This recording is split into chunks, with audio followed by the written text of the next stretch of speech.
Bonjour à tous, je m'appelle Héloïse. Je viens de terminer mon master Management de technologie interactive 3D chez Arts et Métiers. Et aujourd'hui, j'aimerais vous présenter des fondements sur la réalité virtuelle, des généralités et également des exemples. J'aimerais commencer par vous présenter rapidement mon école Arts et Métiers. Ensuite, je vous présenterai l'Institut de Chalon-sur-Saône, où j'ai effectué mon master. Ensuite, je vais vous présenter des généralités sur la réalité virtuelle, ainsi que quelques exemples. Donc, Arts et Métiers, c'est une école qui est située sur 11 sites différents en France. Il possède également 15 laboratoires. On a différentes formations également proposées dans cette école, comme par exemple un master de technologie, 11 programmes d'ingénierie, également 20 masters de recherche et 17 masters de spécialité. L'école compte environ 6000 étudiants et pour 1100 personnels. Les catégories de formation et de recherche au sein de cette école sont très variées, donc ça peut aller de la mécanique des fluides, on peut retrouver également la fonderie, l'usinage ou encore la réalité virtuelle. Maintenant, je vais vous parler un peu plus de l'Institut de Chalon-sur-Saône. Donc, il fait partie d'un laboratoire qui s'appelle l'ISPEN, pour Laboratoire d'ingénierie des systèmes physiques et numériques. Donc, ce laboratoire est composé de 3 instituts, un à Lille, un à Chalon et un à Aix-en-Provence. Il y a 4 thèmes de recherche développés au sein de ce laboratoire. Il y a l'ingénierie système et maquette numérique, analyse, modélisation et contrôle système, les interactions homme-système et bien sûr l'aide à la décision. Adossé à ce laboratoire, il y a différentes formations proposées, dont 3 masters de recherche, un master spécialisé et 4 expertises dans la section ingénierie ENSAM. Concernant l'Institut de Chalon-sur-Saône, son axe de recherche principal constitue sur l'immersion virtuelle et augmentée pour l'humain et l'industrie 4.0. Donc quand on regarde les axes de recherche un peu plus en détail, donc on peut parler des interactions immersives et adaptatives, les humains augmentés et également l'industrie augmentée. Il y a également des activités de transfert, c'est-à-dire on va vraiment partir d'études de recherche jusqu'aux entreprises. Donc on peut citer quelques partenaires de l'Institut, comme par exemple Suez, Airbus ou encore Safran. Il y a également une formation qui est dispensée dans cet institut, le Master Management des technologies interactives 3D. L'Institut est composé, possède un grand nombre de matériels différents, comme par exemple un cave. Donc on va avoir 5 surfaces qui sont vidéo-projetées et synchronisées entre elles. Donc quand on va se trouver à l'intérieur avec des lunettes adaptées, on va pouvoir voir l'environnement en 3D. Il y a également un simulateur de conduite et bien sûr, l'Institut possède des casques de réalité virtuelle et augmentée ainsi que des systèmes de retour haptique. Maintenant, je vais vous parler de quelques généralités autour de la réalité virtuelle. Donc, en commençant par quelques définitions qui peuvent être parfois un peu ambiguës.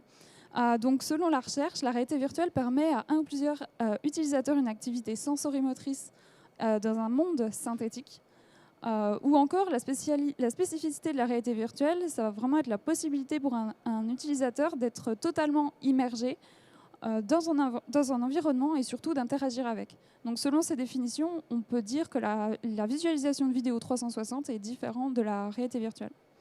Il y a également la réalité augmentée, donc c'est une technologie qui superpose des images générées par ordinateur sur une vue du monde réel. On a également la réalité mixte, donc qui va englober plusieurs technologies. Donc ça peut aller de légèrement augmenté à légèrement réel. Donc c'est-à-dire, ça peut être un monde réel avec des objets virtuels superposés ou l'inverse, un monde virtuel avec des objets réels interposés avec lesquels on peut interagir. Et pour finir, il y a la XR qui va englober ces différentes technologies, la réalité virtuelle, la réalité augmentée, également la réalité mixte, ainsi que, de temps en temps, selon les définitions, les vidéos 360. Donc on peut classer la réalité virtuelle dans 2 catégories différentes. On a les casques autonomes, donc ce sont des casques, comme son nom l'indique, qui sont complètement embarqués. Tout le matériel est embarqué dans le casque, comme par exemple le processeur, la carte graphique. Ces avantages sont son coût, qui est en général plutôt faible, bien sûr sa mobilité. En revanche, les performances sont souvent assez de basse qualité. On a également une autre catégorie, ce sont les casques qui ne sont donc pas autonomes. Donc on va les brancher à un ordinateur Ils vont donc utiliser les ressources de l'ordinateur, comme par exemple la carte graphique ou le stockage. Donc, les avantages de ce type de casque, ça va être vraiment leurs performances qui sont beaucoup plus développées que les casques autonomes. En revanche, leur coût est en général plus important. Et bien sûr, cela nécessite un ordinateur avec une bonne capacité. Donc en général, les casques de réalité virtuelle sont composés de 2 écrans LCD et de 2 systèmes de lentilles. Maintenant, j'aimerais vous parler un peu des effets de la réalité virtuelle sur les utilisateurs, en commençant par vous parler du cyber sickness. Donc ça peut s'apparenter au mal des transports, comme par exemple certaines personnes peuvent être malades en voiture. Donc en fait, ça va être dû à un conflit d'essence. Donc quand on est en voiture, on va voir notre environnement qui défile devant nous, alors que notre corps reste sans mouvement. Donc on a un conflit et certaines personnes peuvent être malades. On a l'effet à peu près similaire en réalité virtuelle. Donc par exemple, si notre avatar est en mouvement, alors que notre corps reste vraiment sur place, on a un réel conflit, parce qu'on va s'attendre à ce que le corps avance également, sauf que ce n'est pas le cas. Donc c'est ce qui peut générer parfois ce qu'on peut apparenter à un mal des transports. Donc pour minimiser cet effet, plusieurs mesures peuvent être prises, comme par exemple adapter le mode de déplacement. On peut utiliser comme par exemple la téléportation qui va nous permettre d'arriver d'un point A à un point B, ou encore la marche redirigée. Donc la marche redirigée, en réalité virtuelle, la personne va marcher tout droit, alors qu'en réel, elle va marcher de manière courbe, mais d'une courbure suffisamment grande pour qu'elle ne se rende pas compte de marcher de manière courbe. Donc ce qui permet d'avoir un mode de déplacement intuitif, puisque la personne marche réellement, tout en la contenant dans un espace relativement réduit. Il y a d'autres solutions, comme par exemple ajouter des repères spatiaux dans le champ de vision de l'utilisateur. Donc aujourd'hui, il n'y a pas vraiment de solution miracle par rapport au cyber sickness. Tout ont des avantages et des inconvénients, et la recherche est très active sur le sujet. Ensuite, j'aimerais vous parler des interactions sociales. Donc, depuis le début de la réalité virtuelle dans les années 80-90, des études ont été menées sur les interactions sociales. On peut commencer par parler du comportement de proximité en réalité virtuelle, donc il est similaire au comportement de proximité en réel. C'est-à-dire, en fonction de la distance de laquelle va se trouver un avatar de nous, on va se sentir plus ou moins de manière inconfortable si on a plus ou moins d'affinité avec cet avatar, comme dans la réalité. Il y a d'autres comportements sociaux qui sont également reproductibles en réalité virtuelle, comme par exemple le regard et ses fonctions sociales, l'aspect de leadership, également les sentiments causés par un groupe, on peut se sentir rejeté d'un groupe d'avatars.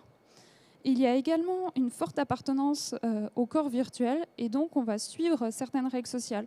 Par exemple, si 2 avatars entrent en collision, les personnes auront tendance à s'excuser. Et tout cela est possible grâce à ce qu'on appelle la coprésence. Donc la coprésence est composée de 3 éléments. On a ce qu'on appelle l'embodiment ou l'incarnation. Donc c'est vraiment ce sentiment d'être son avatar. Le sentiment que l'avatar, c'est vraiment notre propre corps. Ensuite, on a ce qu'on appelle le place illusion. Donc c'est vraiment l'illusion que l'environnement qu'on voit est réel. Et on a également le plausibility illusion. Donc ça va plutôt être par rapport à la cohérence de tout ce qu'on voit. Il y a un autre domaine exploré par la recherche en réalité virtuelle qui concerne l'apprentissage. Donc les études ont montré que la formation en réalité virtuelle peut être vraiment efficace et pertinente pour améliorer, dans certains cas, les résultats d'apprentissage, à condition que certaines conditions soient respectées, comme par exemple proposer des interactions variées et pertinentes, s'adapter à la culture des utilisateurs ou encore intégrer des retours multisensoriels. Maintenant, je vais vous présenter 3 exemples d'applications de réalité virtuelle.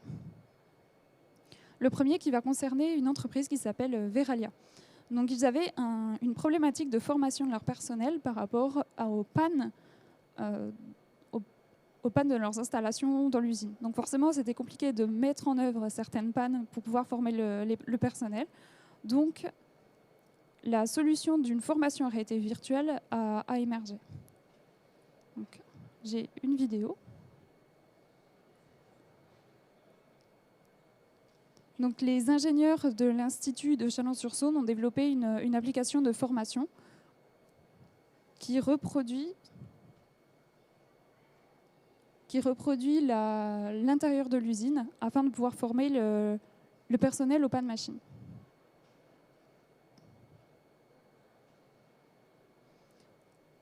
Alors, d'autres types d'applications peuvent être développées en réalité virtuelle, comme par exemple des musées virtuels. Donc ici, l'exemple, c'est un musée sur le thème des anamorphoses, donc des illusions optiques. Cette application est composée de 2 salles. On a une première salle qui va présenter l'histoire des anamorphoses par la présentation d'œuvres d'art, avec quelques interactions pour rendre l'application ludique. Il y a également la deuxième salle qui est un showroom qui va présenter 7 types d'anamorphoses différentes.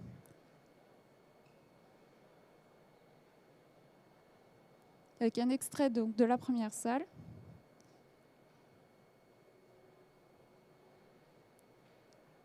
Et du showroom avec les anamorphoses différentes.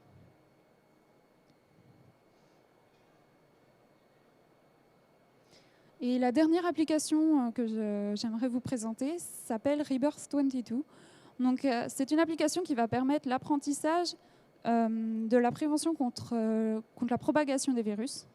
Donc, dans un premier temps, une application avait été développée dans le cadre d'un concours d'une conférence scientifique internationale sur le thème des pandémies. Et donc, cette application a été réutilisée dans le cadre d'un stage de 2e année de master.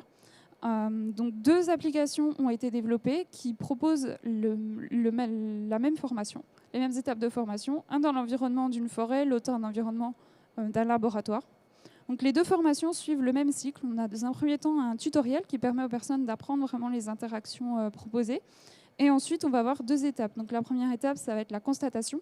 Donc on utilise le micro du casque de réalité virtuelle. Quand l'utilisateur va parler, il va propager des virus dans l'environnement et interagir avec cet environnement. Donc ça va être l'étape de constatation. Et ensuite, on va passer à l'action en proposant à l'utilisateur de se laver les mains, de porter un masque. Et ensuite, il va pouvoir constater qu'il ne propage plus de virus. Et merci de votre attention. Donc les 2 dernières applications sont disponibles en démonstration sur notre centre si vous êtes intéressé. Et merci.